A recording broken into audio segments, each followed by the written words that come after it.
మీరు ఇందాక అంటే వాతావరణంలో మార్పులు కూడా కొంత ప్రభుత్వం బాధ్యత, నిర్లక్ష్యం, ఇసుక దోపిడీ అన్నారు. ఈ 2 ఏళ్లలోనే అయిందా? అంతకుముందు అసలు ఎప్పుడు అవ్వలేదా ఇసుక దోపిడీ? ఇంత ఎక్కువ లేకుండండి. గతంలో నేను 10 సంవత్సరాలు అక్కడ ఉన్నాను ఒక ఇసుక కాంట్రాక్ట్. ఇప్పుడు మీరు పెద్ద పెద్ద 20 టైర్స్ లారీలు పెట్టి అక్కడ కొన్ని వీడియో కూడా ఉంది. కరీంనగర్ పోతా ఉంటే ఎట్లా వందలాది లారీల దోపిడీ. అంటే ఇసుక దోపిడీ ప్రభావం అప్పుడే వాతావరణం మీద పడిపోయిందండి. అంటే I'm just really trying to understand. ఇసుక దోపిడీ ద్వారా వన్ ఆఫ్ ది కారణం అవుతుంది. ఎందుకంటే నీళ్లు నిల్వ ఉండకపోవడంతో, అంటే నదీ ప్రవాహ ప్రాంతంలో కూడా ప్రైవేట్ పట్టాలు ఉన్నాయంటూ తహసీల్దార్ ఇచ్చేసి దోపిడీ చేయడం జరిగింది. ఇవన్నీ ప్రముఖ పత్రికల్లో ప్రతిపక్ష నాయకుడు కాకుండా మీరు ఏ దినపత్రికలు చూసినా లేక కోర్టు ద్వారా కూడా డైరెక్షన్స్ ఇవ్వడం జరిగినది. గతంలో ప్రొక్లైన్లు పెట్టి కాంగ్రెస్ హయాంలో ఎప్పుడు లేకుండే, అది మాన్యువల్గా చేయాల్సి ఉంటుండే. ఇప్పుడు ప్రొక్లైన్స్ కూడా అనుమతి ఇవ్వడం జరిగినది. ఇది సుప్రీంకోర్టు, హైకోర్టు కూడా దీనిపైన స్పందించడం జరిగినది. సో దీంట్లో అదొక కారణం అవుతుంది. ప్లస్ ఇక్కడ మీరు ఇండిస్క్రిమినేట్ కన్స్ట్రక్షన్ ద్వారా కూడా అడవి ప్రాంతం అడుగంటకపోయి కూడా జరగడం కాకుండా ప్లస్ ఎల్నినో ప్రభావం కూడా మనం చూసినాం. సో కరువు అనేది మానవ కల్పితం కాకపోయినా ప్రకృతి వర్తితమైనప్పుడు ప్రభుత్వం పాలకులు అనేది దానికి స్పందించి నాటారు హరితహారం అని చెప్పేసి చక్కగా హైదరాబాద్ చుట్టుపక్కల ప్రాంతం అంతా మీరు చూశారు. ఇక్కడ 64 కోట్ల అంటే ఒక మొక్క నాటడానికి కనీసం 5-10 నిమిషాలు పడుతుంది. గుంత తీసి మట్టేసి వన్ చేయడానికి. కోట్ల మొక్కలు నాటడం అంటున్నారు. 64 కోట్ల మొక్కలు గత సంవత్సరమే హరితహారంలో అంటూ నాటని చెప్పింది. ఈసారి వాళ్ళు అంటే ఇప్పుడు ఆ కండువాలు పచ్చ కండువాలు వేసి ఎన్ని కోట్ల దాంట్లో అవినీతి జరిగిందనేది తర్వాత రావచ్చు. కానీ కోట్ల మొక్కలు ఎక్కడ నాటినారు, గత సంవత్సరం నాటింది ఎక్కడ పోయింది, మళ్ళీ ఇప్పుడు ఎక్కడ పోయింది?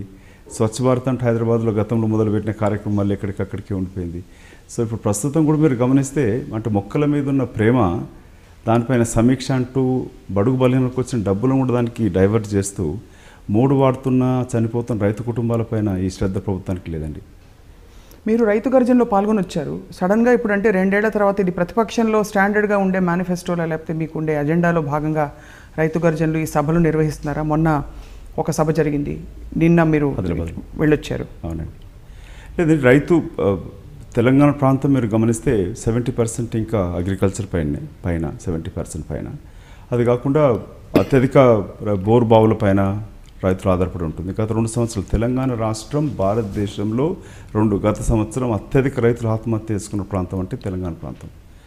దానికి కనీసం ముఖ్యమంత్రి కేసీఆర్ గారు కానీ ప్రధానమంత్రి కానీ సమీక్ష జరగడం కానీ, లేక ఆఖరిగా మీరు కేంద్ర ప్రభుత్వం ద్వారా 3,334 కోట్ల రూపాయలు కరువు భత్యంగా అడిగిన వాళ్ళు 950 కోట్లు వస్తే అది కూడా కరువు ప్రాంతానికి చనిపోయిన రైతులను ఆదుకోకుండా ఆ డబ్బులను కూడా మొక్కలకంటూ ఇంకా మిగతా వాటికి డైవర్ట్ చేయడం జరిగినది. చనిపోయిన ఆయన సొంత జిల్లా మెదక్ జిల్లానే ప్రభుత్వ లెక్కల ప్రకారంగా 159 మంది రైతులు చనిపోయినట్టుగా అంకణాలు. అంటే రకరకాల సామాజిక కారణాలు, గతంలో చేసిన అప్పులు అవన్నీ కూరుకుపోయి అంటే మీ హయాంలో చేసిన అప్పులు కూడా ఉంటుంటాయి. సడన్గా ఈ 2 ఏళ్లలో రైతులు ఒక పరిస్థితి నుంచి మొత్తం జారిపోయి పడిపోయి ఆత్మహత్యలు చేసేసుకున్నారంటారా? అబ్సల్యూట్లీ నిజమండి. ఇది మీరు గమనిస్తే గత సంవత్సరం రైతు ప్రతి పంటకి లోన్ తీసుకోవడం జరుగుతుంది. లోన్ రీపే చేసి తప్ప మళ్ళీ లోన్ రాదు. కాంగ్రెస్ హయాంలో రుణమాఫీ అంటూ 74,000 కోట్ల రూపాయలు దేశం మొత్తం చేస్తే తెలంగాణ ప్రాంతానికి, ఆంధ్రప్రదేశ్ ప్రాంతానికి అప్పుడున్న సమైక్య రాష్ట్రంలో 13,000 కోట్ల పైన రావడం జరిగినది. ఇవాళ ముఖ్యమంత్రి కూతురే చనిపోయిన కుటుంబాలకంటూ డబ్బులు ఎక్కడెక్కడి నుంచో కలెక్ట్ చేసి వ్యాపారస్తులు తీసుకొచ్చి వాళ్ళకి పెన్షన్ ఇస్తాను అంటున్నది. దాన్ని బట్టి అర్థం చేసుకోవచ్చు ప్రభుత్వం యొక్క అసమర్థత. ప్రభుత్వంలో ఉన్న పార్లమెంట్ సభ్యురాలే ఆ విధంగా చేస్తుందంటే ప్రభుత్వం ఎందుకు చేయట్లేదు?